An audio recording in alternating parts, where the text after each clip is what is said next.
ഡൽഹിയിലെ പുകമഞ്ഞിൽ ബസ്സുകൾ കൂട്ടിയിടിച്ച അപകടം 4 പേർ മരിച്ചു, നിരവധി പേർക്ക് പരിക്കേറ്റു. 7 ബസ്സുകളും 3 കാറുകളുമാണ് കൂട്ടിയിടിച്ചത്. ഇന്ന് പുലർച്ചെ 4 മണിയോടെ ഡൽഹി ആഗ്ര എക്സ്പ്രസ് വേയിലായിരുന്നു സംഭവം. അപകടത്തിന് പിന്നാലെ വാഹനങ്ങൾക്ക് തീപിടിച്ചു. മരണസംഖ്യ ഉയരാൻ സാധ്യതയുണ്ട്. അജയ് സുധാ ബിജു ചേരുകയാണ്. അജയ്, ഡൽഹിയിലെ കാലാവസ്ഥ പുകമഞ്ഞ് അടക്കം വലിയ പ്രശ്നമാണ്. രാവിലെയൊക്കെ കണ്ടു കാണാൻ പറ്റാത്ത വിധമുള്ള പ്രശ്നങ്ങളുണ്ട്. ഇപ്പോൾ ഈ എക്സ്പ്രസ് ഹൈവേയിൽ അപകടം നടക്കുക എന്ന് പറയുമ്പോൾ അത് കുറച്ചുകൂടി ഗൗരവതരമാണ്. എന്താണ് സംഭവിച്ചത്?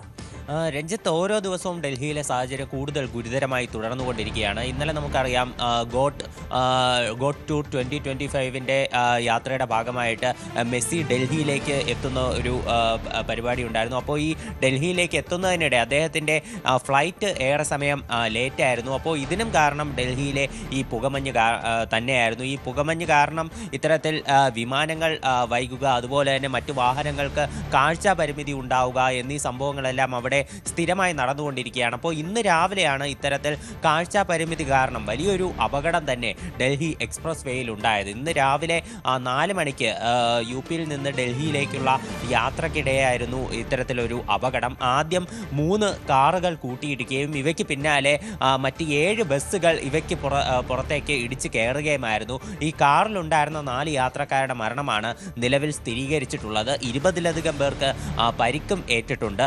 ഇവരുടെ ചികിത്സ ഇപ്പോൾ തീവ്രമായി പുരോഗമിച്ചു കൊണ്ടിരിക്കുകയാണ്. മരണസംഖ്യ ഉയരാനും സാധ്യതയുള്ളതായിട്ട് പറയുന്നു. ഇത്തരത്തിൽ വാഹനങ്ങൾ കൂട്ടിയിടിച്ചത് കാരണം പ്രദേശത്ത് വലിയൊരു തീപിടുത്തവും ഉണ്ടായിരുന്നു. ഈ വാഹനങ്ങൾ പലതും പൂർണ്ണമായി തന്നെ കത്തി നശിക്കുന്ന ഒരു അവസ്ഥയുണ്ടായിരുന്നു. 11 അഗ്നിശമന സേന വിഭാഗങ്ങൾ അവിടെ എത്തിയാണ് ഈ തീ പൂർണ്ണമായിട്ടും അണയ്ക്കാൻ സാധിച്ചത്.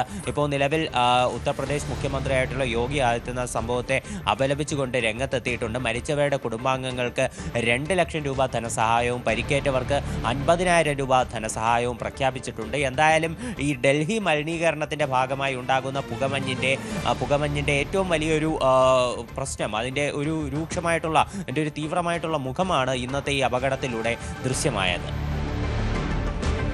ശരി, അജയ് സുധാ ബിജുവാണ് വിവരങ്ങൾ പങ്കുവച്ചത്. ഡൽഹിയിലെ വായു ഗുണനിലവാരം ഗുരുതര വിഭാഗത്തെ തുടരുന്നു. വായു മലിനീകരണം രൂക്ഷമായതോടെ 5ാം ക്ലാസ് വരെയുള്ള കുട്ടികൾക്ക് ഓൺലൈൻ ക്ലാസുകൾ നിർബന്ധമാക്കി. വായു മലിനീകരണം മൂലമുള്ള കനത്ത പുകമഞ്ഞ് കാരണം കഴിഞ്ഞ ദിവസം 100-ലേറെ വിമാന സർവീസുകൾ റദ്ദാക്കിയിരുന്നു. ശരാശരി AQI 427 നിലയിലാണ്. 4 ദിവസമായി ഡൽഹിയിൽ വായു മലിനീകരണം ഗുരുതര വിഭാഗത്തിലുമാണ്.